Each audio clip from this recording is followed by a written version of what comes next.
Hi, I'm Tara Jacobs, and I'm here with dressage trainer Natalia Martin, who has just opened her brand new training facility here in Palm City, Florida. She has agreed to answer a few questions to help introduce herself to you. Hi, Natalia. Hi, Tara.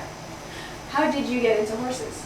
Well, I grew up with horses. My mom was riding before I was born, so I was always at the barn with her every day while she was riding and taking lessons and helping take care of them. And then I started taking lessons when I was 4 and instantly hooked and been hooked ever since. Did you start with dressage? Yes, actually my mom had a rule that I had to learn how to have a seat and the basics before I was allowed to jump. So all of my friends were jumping and I was not allowed yet, but in the end she actually did me the biggest favor. I owe her a huge thanks for that because she really focused on establishing my foundation and making me be able to actually ride, and then later on I was able to jump and incorporate all of the footwork in that. Very nice. So what made you choose to stick with dressage? I evented, I did a little bit of everything, pony clubbed, and for whatever reason, the dressage just really captured my attention. There's no other feeling like it. You have an adrenaline rush and stuff with the eventing and the jumping and the big jumps, but to me, I still have yet to feel the power that you feel with a dressage horse. And it's such an art and such a partnership. I don't know, I love it. That's great. Which horse in your career has impacted you the most? Well, there has been a lot of horses that have definitely helped make me the rider that I am today. Whether it was being tortured or, them trying to kill me and making me earn my right to ride them. But the one that probably had the biggest impact has been my first FEI mare that I took from broke all the way up to competing internationally at the FEI levels. Regal Masquerade, aka Moose. Aww. I've had her for 17 years now. I had her since she was 3, and she is one of the most stubborn chestnut mares I have ever come across, one of the most stubborn horses. Talented, but not the most natural talent. She finds a lot of the work really hard. She's really uncoordinated and she's just sometimes is a mess. But So you had your work cut out for you. I did. We both did, because it took a lot of work between her and I to get to where we did. But I'm really proud of where we got, and she definitely helped kind of start to make my career, and also was kind of a make or break horse. Okay. So either I was going to master it and I was going to push through it and I was going to do it, no matter how frustrated or tired I was, or I needed to find another avenue, and she would give me those little glimpses, and it made everything worth it. And she's still one of the best horses I've ever come across, so I wouldn't trade her for anything. That's wonderful. She's here in Palm City with you, isn't she? She is. I actually just had her shipped down from Virginia, and I'm happy to have her here, and she's enjoying her semi-retired life. She's retired from the FEI ring, and yeah, she's having some fun. That's great. So yeah, it's really nice to have her back. Very nice. So who would you say are your biggest non-horse, or I should say non-equine supporters, the human supporters that have been part of this journey for you? Well, I've been very lucky. I would say I'm not a rich person. Everything that I have has been a lot of work, but I'm very rich as far as when it comes to the important things. Supporters, my family, my friends. Biggest supporters have always been my parents.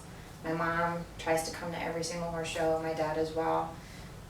They know I've had this dream, and they have done everything that they could to help me get here, and continue to do the same. And I've also been very blessed with family, friends, students. I have, in Virginia and here, I have the best students anyone could ask for. I wouldn't trade them for anything. They are priceless. They always have stood by my side and believed in me, and when things were tough, they, you know, would try to help or encourage or, you know, kind of my cheerleaders. Wonderful.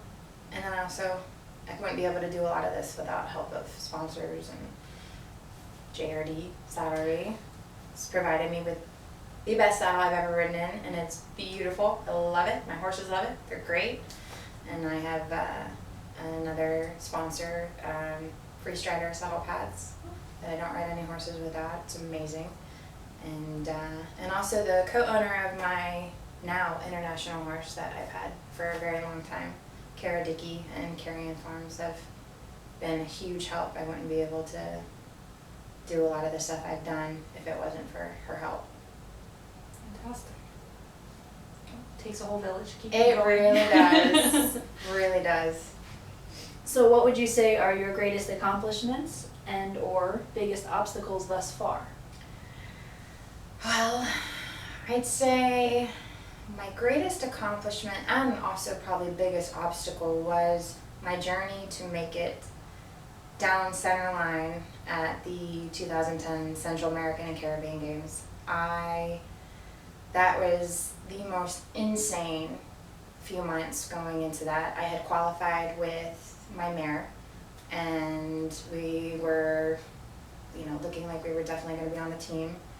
And she had gotten sick a long time ago and recovered from that, but there was concern that the stress of the trip might affect her, so I pulled her out of, well, I guess contention. I kind of said, I can't do this, I can't risk it, she has nothing to prove, and this is most. Okay. And so my trainer at the time, well, still kind of trainer, and my teammate helped me find a horse. And I got a call. I came back from a horse show on a Sunday. I got a call Monday morning that I had to go drive to Toronto. Wow. And I had to be there by the following morning. Oh my gosh. Just gotten back. No pressure. No pressure, no. And there was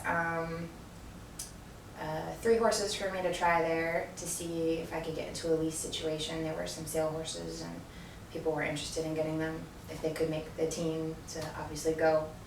So I, of course, chose the quirkiest one of all that was a bit of a hot mess and had a lot of baggage, but super cool horse, really talented, and we instantly clicked. And then I had, you know, to basically qualify him 2 days later at a big CDI. I think I had 4 FEI judges on the panel my first ride on him, and I was told that the show before didn't go so well for the previous rider. He was a bit naughty. Oh.